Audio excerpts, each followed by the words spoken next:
कौन? जीजी मैं हूँ।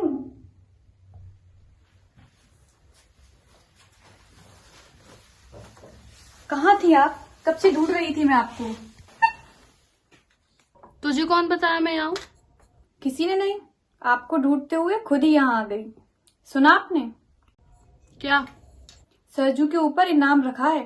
पुलिस तो पुलिस, बाकी लोग भी उसके पीछे पड़ जाएंगे। खुश होने की बात है ना। 17 साल का है वो। ये कोई उम्र है पुलिस से भागते फिरने की? सुन रही हो ना आप क्या कह रही हूँ मैं? खाना खाया? जी जी। खाया। रुक मैं कुछ देखती हूँ। 3 महीने पहले मिला था ना वो आपको आखिरी बार।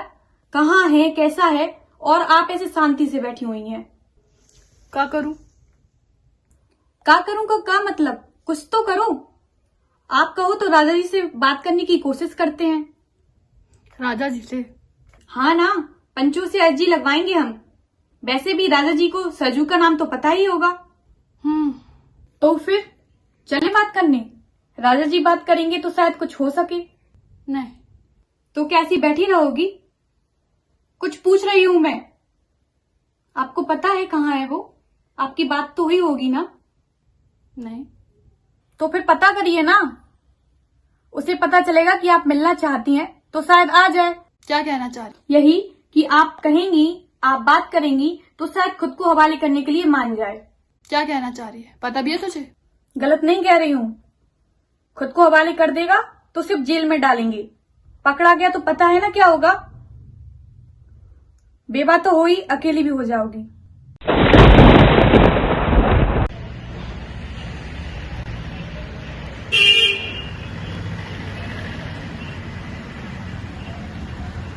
क्या कर रही हो? अरे तुम कब आए? आर्टिकल पढ़ा? हाँ पढ़ा ना, अच्छा लिखा है। हाँ बैनर्जी बाबू मिले थे रास्ते में, कह रहे थे अगर ऐसा ही लिखती रही तो प्रयत्न करेंगे यंग इंडिया में एक आध लेख छाप दें। अच्छा। अच्छा तो लिखा है, बस थोड़ा थोड़ा? थोड़ा क्या?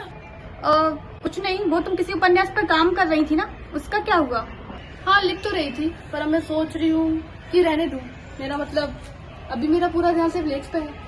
हाँ क्यों नहीं, परंतु तुम्हें नहीं लगता तुम्हारे लेखों की जो विषय वस्तु है वो कुछ तुम्हारे लेख कुछ ज्यादा ही राजनीतिक हैं। अंग्रेजी सरकार पर बात करते करते समाज पर भी कटाक्ष करते हैं और कई स्थानों पर तो सीधे प्रहार करते हैं। जो लिखा वो गलत तो नहीं?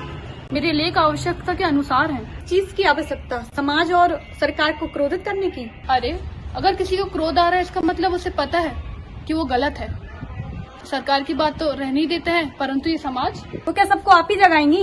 हमारे यहाँ के अखबार पहले से ही इस पर कार्य कर रहे हैं और आप जिस पर काम कर रही हैं इतने निश्चिंत होकर, वो अखबार भी जल्द ही बंद हो जाएगा। आपके संपादक महोदय का दफ्तर तो छोड़ो, 2 बार उनके घर पर भी पुलिस आ चुकी है। वो दिन दूर नहीं अब कि वो भी एक दिन उपन्यास और कहानियां लिखते मिलेंगे। ऐसा कुछ नहीं होगा। जी देखेंगे, उनका तो कुछ नहीं होना है, लेकिन आपसे निवेदन है कि आप ये सब छोड़ दें तो अच्छा होगा। क्यों? उनका कुछ क्यों नहीं होना और मैं क्यों छोड़ दूं? क्योंकि वो मर्द हैं। अखबार बंद हुआ तो कुछ और कर लेंगे, जेल जाना पड़ा तो कोई दिक्कत नहीं, पर आपकी शादी होने वाली है। मुझे नहीं करनी शादी। माँ को पहले भी कह चुकी हूँ कि शादी करने के लिए इतनी पढ़ाई नहीं की थी मैंने। पढ़ाई की है तो अच्छी बात है ना, तुम्हारी जिद थी इसलिए माता पिता ने भी मना नहीं किया, लेकिन तुम्हारी ये विद्रोही होने वाली बात समझ के परे है।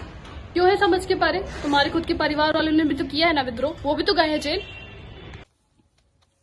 क्योंकि मुझे चिंता है आपकी, सरजू की। दादा भाई के साथ क्या हुआ, क्या जानती नहीं है आप? जब उन्होंने फिरंगियों के खिलाफ आवाज उठाई तब मैंने कुछ नहीं कहा उनसे, पर क्या हुआ उससे? बीच चौराहे पर फांसी दी गई थी उन्हें सभी के साथ। 2 दिन तक लटका हुआ था उनका शरीर। ये सब हमारे लिए नहीं है जीजी, ये उनके लिए है जिनके पास ताकत है या फिर जिनका परिवार नहीं है। मैं अभी थाने से ही आ रही हूँ जीजी, आपसे बात करने के लिए कहा है। पता है मुझे, तेरे पीछे 2 हवलदार भी आ रहे हैं। मुर्दा भाई से कैदी भाई अच्छा, कम से कम जिंदा है, इस बात की शांति तो होगी। और देखा जाए तो आपको उसे ये सब करने ही नहीं देना चाहिए था, खासकर जीजा जी के साथ जब ये हुआ, इसके बाद तो बिल्कुल नहीं। हाँ जो उनके साथ है उसके बाद तो नहीं, पर सच तो ये है कि तेरे जीजा जी को मैंने कभी रोका नहीं। वो घर भी इसी सहारे आते थे क्योंकि वो जानते थे मैं उनके साथ हूँ। आपने सही नहीं किया जीजी, आप घर की औरत हो। घर में शांति रखना, सबको एक साथ रखना आपका काम है, यूं क्रांति की अंगारे भड़काना नहीं। मुझे एक बात बता, जब देश किसी की कैद में जल रहा हो तो क्या औरत को अपने बच्चों और पति को पल्लू में छुपा लेना चाहिए? ये अंगारे मैंने नहीं जलाए रे, बस इन्हें बुझने से रोका है।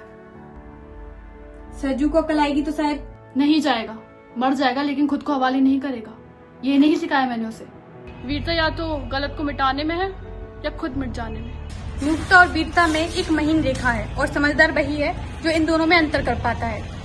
तुम्हें क्या लगता है, यूं सीधे सीधे लेख लिखकर सरकार और समाज को उकसा के तुम क्या कर रही हो? अपने पति और होने वाले बच्चों के लिए संकट ही उत्पन्न कर रही हो। अगर अपने राष्ट्र के लिए कुछ करते हुए संकट आए तो वही सही, और मैं ऐसे किसी पुरुष से शादी नहीं कर सकती जो मेरा मनोबल बढ़ाने के बजाय मुझे रोके। और कहाँ मिलेगा ऐसा आदमी? अरे मनोबल तो तुम्हें बढ़ाना चाहिए ना, अपने परिवार का ढाल बनना चाहिए अपने परिवार की। इतनी पढ़ी लिखी हो, समझदार हो, कब तक ऐसे किसी की सहायता करती रहोगी? मैं ढाल के स्थान पर तलवार बनना ज्यादा उचित समझूंगी। पढ़ाई मैंने केवल अपने घर को संभालने के लिए नहीं की, अपने देश की सहायता के लिए भी की है। स्त्री से ही क्यों हमेशा कोमलता की आशा की जाती है? क्यों स्त्री एक सफल पुरुष के पीछे का हाथ बनती है? वो तो उसमें कुछ बुरा नहीं है, लेकिन क्रांति पर किसी जाति, किसी लिंग, किसी प्रांत, किसी का अधिकार नहीं है। क्रांति किसी की बपौती नहीं। बाप तलवार थमाए और माँ आरती उतारे, ऐसा जरूरी तो नहीं। हल्दी सिंदूर लगाने वाले हाथ समय आने पे लहू का तिलक भी लगा सकते हैं। हम औरतें अगर संस्कार दे सकती हैं तो विद्रोह की मशाल भी तो हम ही थमाएंगे ना। स्त्री अगर परिवार को दिशा दे सकती है तो समाज को भी दिशा दे सकती है ना। विद्रोह वाले हाथों में कंगन हो या कड़ा, ये तो नहीं देखा जाता। विद्रोह करने वालों की आवाज में दम है या नहीं, ये देखा जाता है। और घर को अगर किसी की नजर लग जाती है तो औरत ही उतारती है ना। और औरत घर के अंदर हो या बाहर, क्या फर्क पड़ता है? तो नहीं कह रही हूँ कि स्त्री को पुरुष की आवश्यकता नहीं है, परंतु ऐसा कोई कार्य नहीं है जिसमें स्त्री पुरुष से कमतर है। देश का बाहर भी रानियों ने उतना ही संभाला है जितना राजाओं ने। इस मिट्टी में उनका खून भी उतना ही मिला हुआ है। इस देश को अंग्रेजों से आजाद तो फिर भी करवा लेंगे। स्त्री तो राजतंत्र से गणतंत्र के बीच का सेतु है, परंतु जब तक स्त्री अपनी बात रखने के लिए पूरी तरह स्वतंत्र नहीं होंगी तो फिर चाहे वो घर हो या बाहर, ये देश सही अर्थ में गणतंत्र नहीं होगा। और जब अपने देश के लिए कर्तव्य निभाने की बारी आती है तो स्त्री या पुरुष नहीं देखा जाता है तो फिर राष्ट्र प्रेम।